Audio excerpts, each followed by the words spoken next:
Саламатсыздарбы урматтуу мекендештер, 19-июнга алынган өлкөбүздөгү акыркы сааттагы жаңылыктар менен сиздерди тааныштырабыз.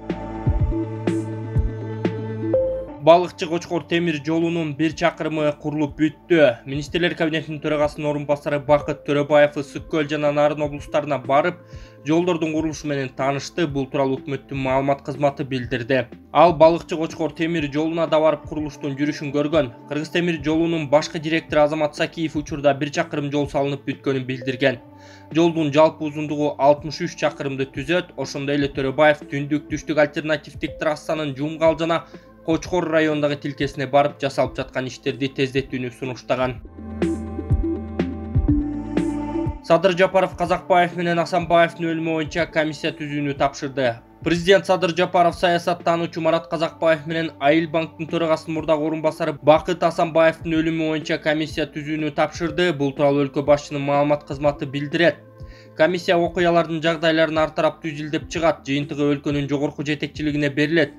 Эскерте кетсек, 1 жылдан ашык тергөө абагында кармалып турган саясаттануучу Марат Казакбаев 10-июнь күнү каза болгон. Андан 1 күн мурда УКМКнын тергөө абагынан эс учун жоготуп, ооруканага комага түшкөн абалда жеткирилген. Адвокаттын айтымында ал инсульт алып, мээсине кан куюлуп кеткен. Ал эми 18-июнь күнү УКМКнын тергөө абагында отурган Айыл банктын насыяларды тескөө бөлүмүнүн мурдагы башчысы Бакыт Асанбаев өз жанын кыйган. Ал Айыл банк төрагасынын орун басары болуп да иштегени маалым. Элдик депутаттык тобу мамлекеттик ипотекалык насыялоо тармагындагы абалды талкуулаган. Элдик депутаттык тобунун мүчөлөрү 17-июнда фракция жыйынында Кыргыз Республикасында мамлекеттик турак жай курулушун ишке ашыруу боюнча мамлекеттик ипотекалык компаниянын иши жөнүндө маселени карашты. Жыйында баяндама жасаган мамлекеттик ипотекалык компаниянын төрайымынын орун басары Тилек Жээнбаев билдиргендей, өткөн жылы Менин үйүм 2021-26 жаңы турак жай программасы кабыл алынган. Бул программа 2 багытта ишке ашырылып жатат. Жеңилдетилген ипотека бюджеттик сектордун кызматкерлерине 4% жана арзан ипотека калктын калган категорияларына 8% менен берилет. Ошондой эле ипотекалык насыялоо мөөнөтү 15 жылдан 25 жылга чейин узартылган. Статистика боюнча учурда 200 миңден ашуун жаран турак жайга муктаж, деген Жээнбаев.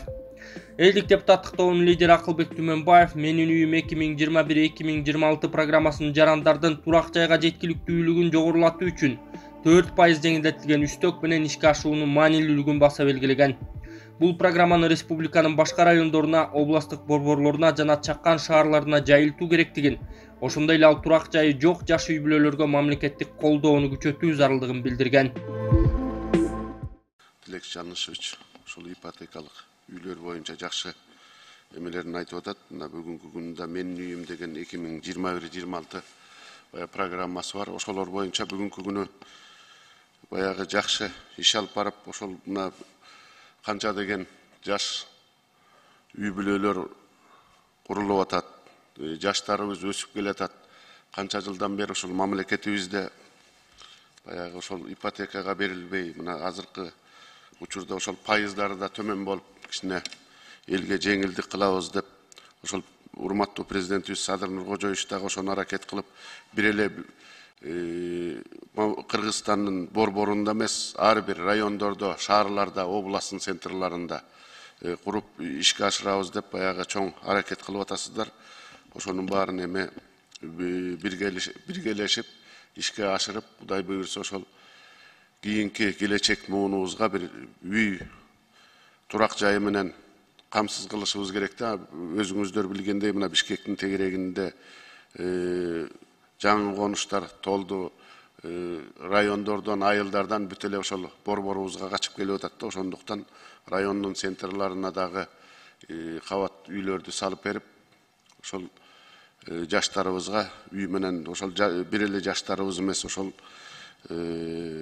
мугалим, медик, ошол госучрежденияда иштегендердин баарына камсыз кылып берсек, бир жакшы шарт түзүп беребиз да. Кыргызстандыктар, жалпы мусулман бир туугандар, бүгүн мен сиздер менен сонун чоң жаңылыгымды сиздер менен бөлүшкүм келип турат. Кубанычымды тең бөлүшкүм келип турат.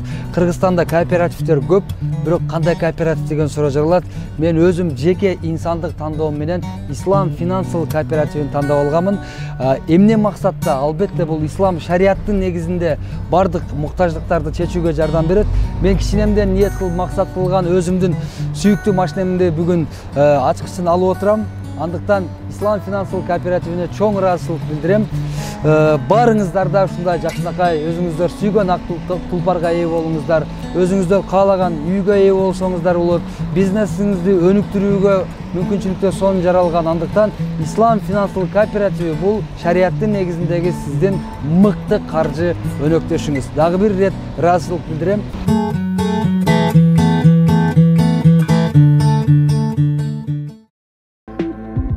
Сокени резиденциядан чыгарабы? Учурда мамлекеттик деңгээлдеги негизги көйгөйлөрдү алсак түптүз эле Сооронбай Жээнбековго барып такалат.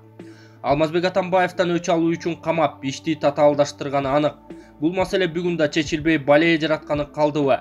Кой таш окуясы жара катар шишип турат. Деги эле Сокенин 3 жылдык башкаруусу чечкинсиздик менен коштолуп иштебей жатып алган үчүн мамлекеттик баардык тармактарын шалга айландырганы, анын кесепеттеринен көтөрүлүү кыйын болуп, кымбатчылыктын капшабы азырда байкалууда. Пандемия учурунда митинг пикеттерден коркуп улам эле карантинге жаап атып, бизнес чөйрөсүнө кедерин тийгизгени белгилүү. Элибизди кырдырып жибергени өзүнчө сөз. Казнаны какшытып кете берсе суроо сопкут жокпу? Октябрь окуясы боюнча да жоопкерчиликке тартылбаганы көпчүлүктүн маанайын бузуп келет. Чүй облусундагы ондогон гектар жерлери, мал чарбасы, кымырган байлыктары чекесинен чыгууда. Эми уялбай резиденцияда чалкалап жатат. Мөөнөттүн аягына жетпей эле экс-президент статусун минип алды. Соңку убакта жогорку лөктөр да ачууланып, Сокенин айынан бийликке көлөкө түшүп атканы талкууланып, аны резиденциядан чыгаруу жагы козголгон ыраспы деп жазган Аргумент Кейжи сайты. Жээнбеков Камчыбек Ташиевдин кызматтан кетишин талап кылды. Саясатчы Равшан Жээнбеков Марат Казакбаев жана Айыл банк төрагасы мурдагы орун басары Бакыт Асанбаевдин өлүмү боюнча Facebook'тан президент Садыр Жапаровго кайрылып, улуттук коопсуздук кызматынын төрагасы Камчыбек Ташиевдин отставкасын талап кылган. Саясатчы Жээнбековдун айтымында, биз саясатчылар арасында сүйлөшкөндө Камчыбек Ташиев мен бийликтин 75%-ын мен башкарам деп айтып келет. Бийликтин мүнөзү, бийликтин көз карашы, бийликтин көрөңгөсү мамлекеттин бардык жерине таасир этет. Камчыбек Ташиевдин күч менен башкарам деген мүнөзү чек арада да таасир этүүдө. Менин Садыр Жапаровго кайрылганым ошол. Камчы достон Садырга президент катары зыян алып келген адамга айланып калды деп билдирди саясатчы Равшан Жээнбеков. Президент Жумгал райондук сотунун судьясын кызматтан алды. Нарын облусунун Жумгал райондук сотунун судьясы Ачылбек Ардиев кызмат ордунан убактылуу четтетилди. Буга байланыштуу жарлыкка мамлекет башчы Садыр Жапаров кол койду. Бул тууралуу президенттин басма сөз кызматы билдирди. Буга чейин судьялар кеңеши башкы прокуратурага Ардиевди кылмыш жаза жоопкерчилигине тартууга макулдук берген. Улуттук коопсуздук комитети судья Ачылбек Ардиевге жана аталган райондун прокурорунун орун басарына кылмыш жаза кодексинин 343 беренеси опузалап пара алуу менен кылмыш иши козголгонун билдирген. Атайын кызмат тараткан маалыматта тергөө-иликтөөдө опузалап пара алуу фактысы аныкталып, кылмышка шектүүлөр пара алып жаткан жеринен кармалган деп жазылган. Прокурордун орун басары УКМКнын тергөө абагына 2 айга камалган. Өткөн айдын соңунда башкы прокуратура Жумгалда судья менен прокурордун орун басары пара алып жаткан жеринен кармалганын билдирген. Мындан көп өтпөй эле соттор кеңеши бул маалыматты төгүндөгөн. Бирок башкы прокуратура бул билдирүүнү кайра жокко чыгарган жана судьяны жоопко тартууга соттор кеңеши макулдуу керектигин белгилеген. 2021 жылы жергиликтүү жана жогорку соттун айрым судьяларына кылмыш иштери козголгон. Алардын көпчүлүгү коррупцияга байланыштуу айып коюлган.